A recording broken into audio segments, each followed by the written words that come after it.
Dios les bendiga, amados hermanos.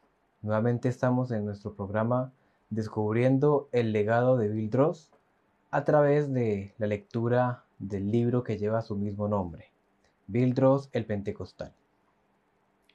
El día de ayer leímos el capítulo 15 sobre el testimonio y la experiencia que vivió Bill Dross en La Morena, municipio del departamento del Valle del Cauca, donde se convirtieron cientos de personas a raíz del testimonio de una jovencita que trabajaba en Cali, una hermana llamada Eucaris, que guiada por el mover del Espíritu Santo fue a predicarle a su familia y a todos los vecinos y logró reunir a cientos de personas que posteriormente fueron bautizadas en el nombre de Jesucristo para el perdón de sus pecados y que recibieron el Espíritu Santo con la señal de hablar en nuevas lenguas. Hoy nos corresponde leer el capítulo 16, que por título tiene Encontronazos y violencia. Y vamos a leerlo.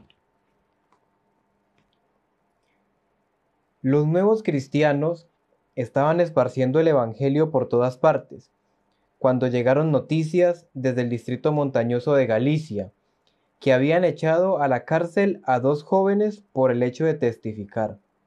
Los padres de los chicos pidieron a Bill que intercediera ante las autoridades. Bill emprendió el camino hacia Florida, una ciudad tan primitiva como la que llevaba el mismo nombre, al otro extremo del Imperio Español siglos antes. No lo hizo sin que se le alborotara el corazón. Los bandoleros que pululaban por la región no tenían por qué recibir las lecciones de nadie en cometes desafueros, ni aun del viejo pirata Henry Morgan.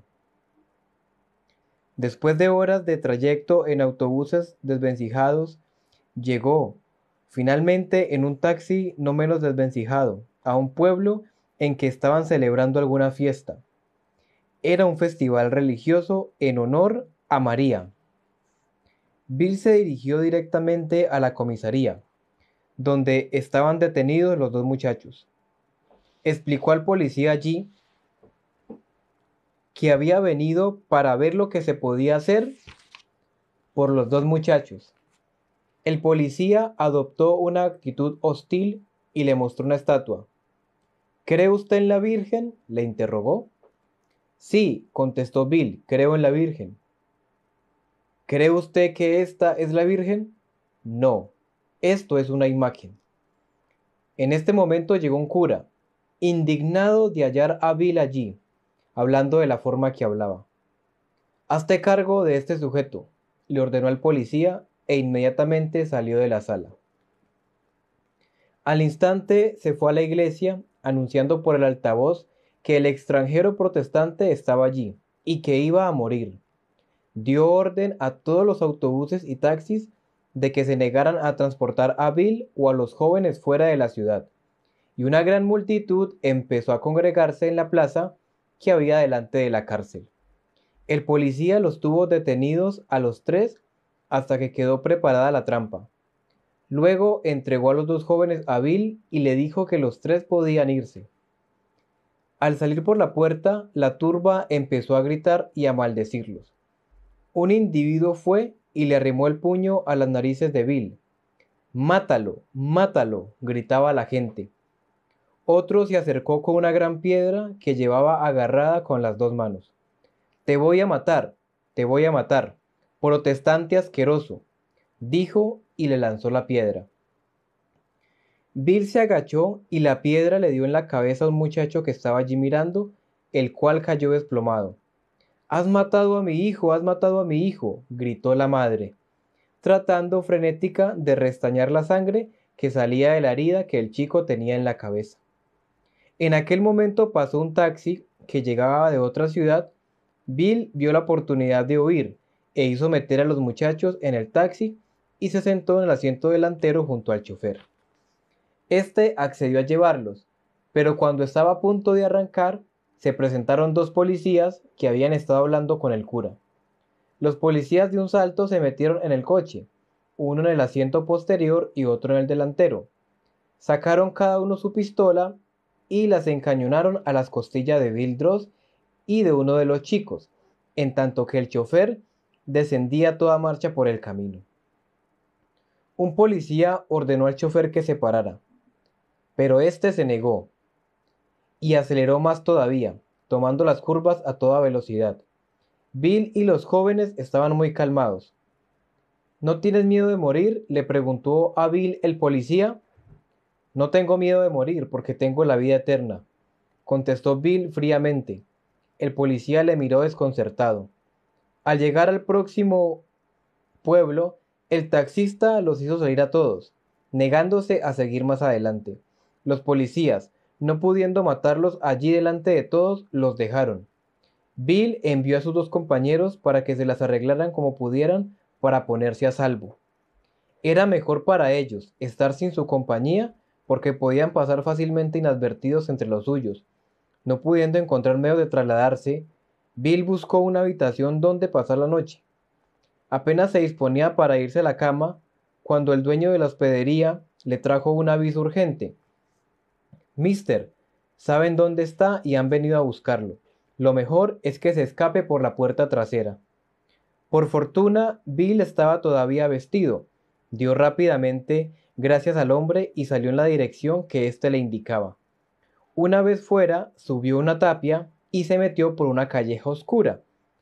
Entonces pudo oír el ruido de hombres y caballos y de repente apareció uno al extremo de la calleja.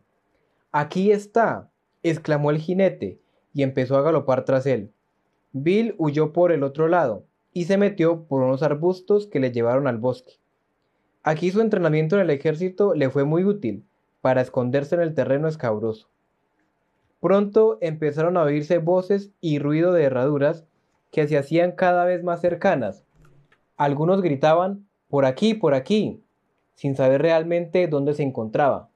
Se metió más adentro entre los arbustos. Cuando vio que los jinetes estaban algo distantes, finalmente estuvieron bastante lejos para que él pudiera introducirse en el bosque sin que le vieran. No había luna y la luz de las estrellas que se filtraba por la espesura era muy escasa. No tenía idea de dónde se hallaba. Su corazón latía alocado. Fue andando en la dirección que le pareció. Al cabo de una hora o más de andar por el bosque, oyó el rumor del agua de un río. Esto, según sabía Bill, significaba que había una carretera cerca.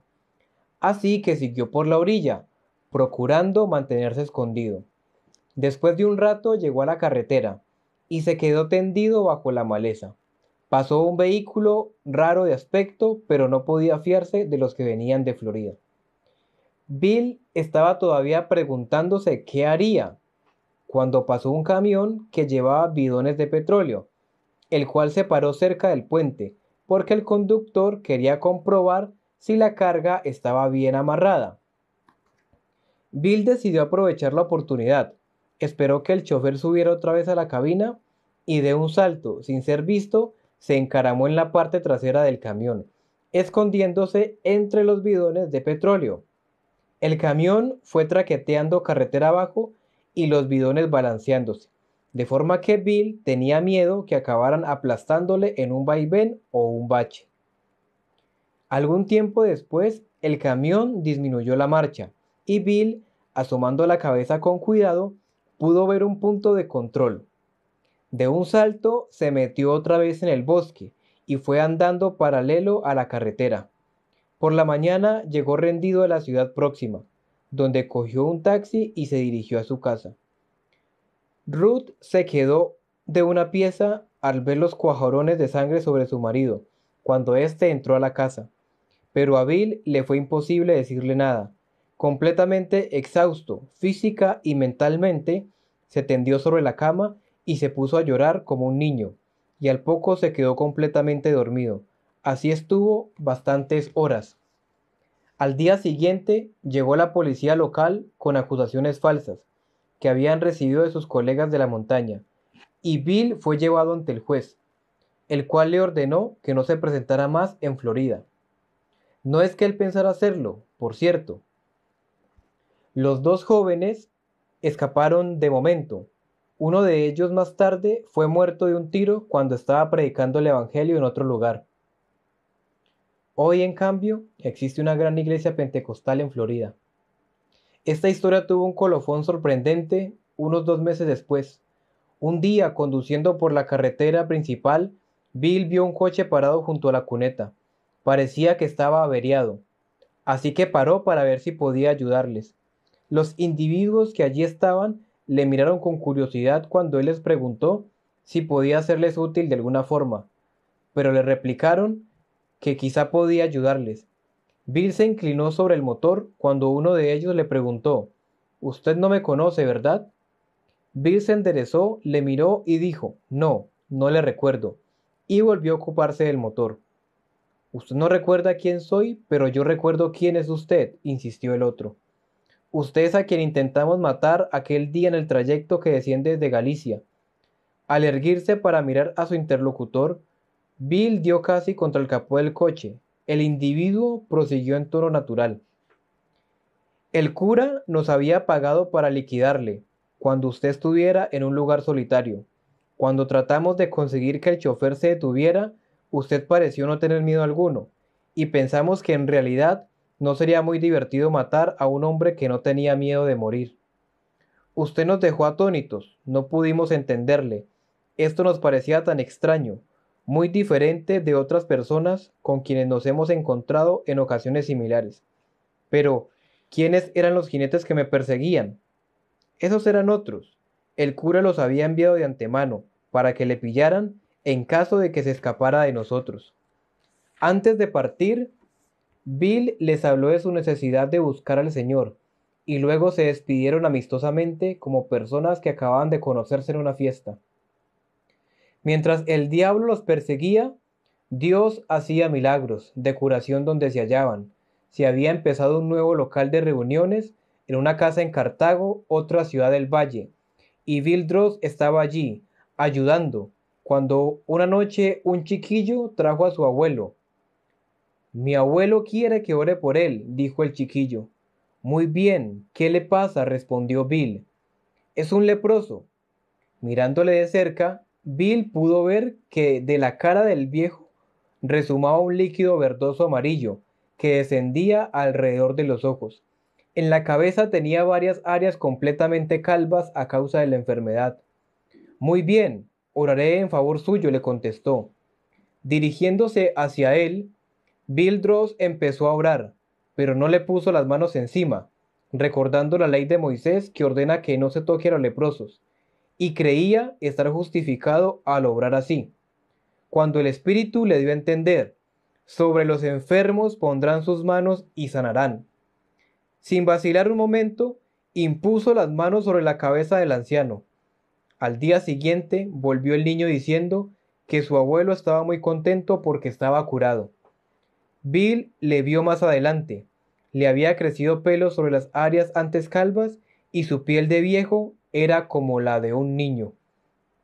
Bendito el nombre de Jesús. Bueno, hemos terminado el capítulo número 16, que habla sobre la violencia que recibieron algunos cristianos.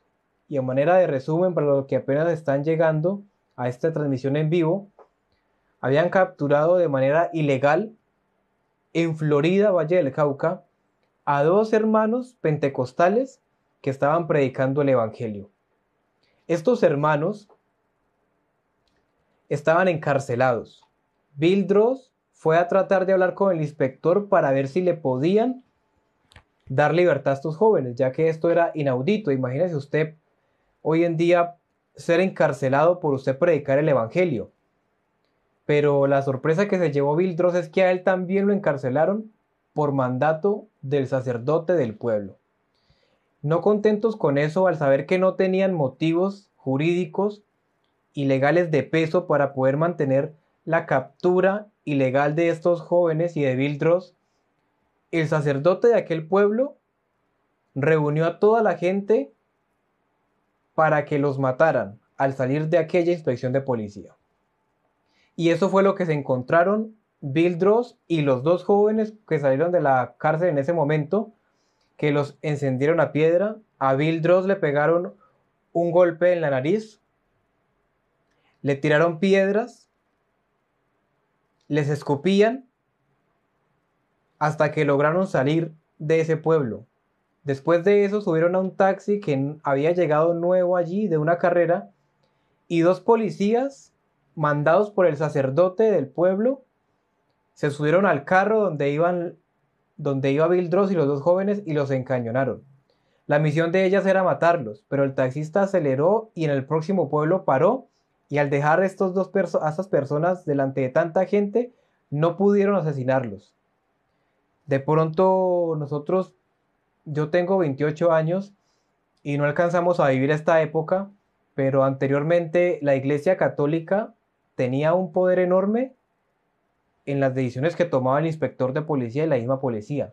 Según miramos en este libro biográfico, el sacerdote le ordenó a los dos policías que mataran a estas personas que no habían cometido ningún delito.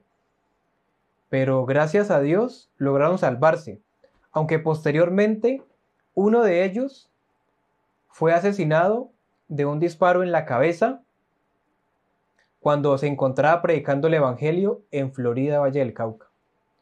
Pero como hemos dicho en el transcurso de estos videos, cada vez que la sangre de un cristiano es derramada por causa del Evangelio de Jesucristo, esa sangre es como semilla que se esparce y brotan miles de cristianos más. Porque allí donde mataron en ese municipio de Florida a este joven por predicar el Evangelio, hoy hay una, hay dos, hay tres, hay muchas iglesias en Florida, Valle del Cauca. Y eso es un motivo de gozo, de alegría para nosotros los creyentes, de saber de que nos han entregado un legado de lágrimas, de sudor, de sangre, que nosotros debemos atesorar en nuestros corazones y tener a la altura el Evangelio de nuestro Señor Jesucristo. No se pierda el día de mañana, que mañana vamos a leer el capítulo número 17 y el título es La primera convención, los primeros mártires. Aquí vamos a ver ya detalles más inéditos y más profundos sobre la persecución religiosa que se vivió en contra de los pentecostales del nombre aquí en el departamento del Valle del Cauca y de las masacres que hubieron, porque siempre escuchamos hablar de unas masacres de campesinos, de indígenas, y eso está muy mal, porque ningún ser humano tiene derecho a arrebatarle la vida a otro, pero no se cuenta de que en este país hubo una persecución religiosa contra la iglesia del nombre de Jesús, donde fueron asesinados muchos cristianos por predicar el Evangelio del Señor Jesucristo, por anunciar que Cristo sana, que Cristo bautiza con el Espíritu Santo y que Cristo salva. Bendito el Señor Jesús. Pero bueno, mis hermanos, para no alargar más este video en vivo, les dejo y el día de mañana, con la ayuda de nuestro Señor Jesucristo, les estaré transmitiendo en vivo para que leamos el capítulo 17, que por título tiene La primera convención y los primeros mártires. Mañana entre las 9:40 y 10 de la noche estaremos haciendo esa transmisión en vivo. Que el Señor Jesucristo los bendiga poderosamente, hermanos.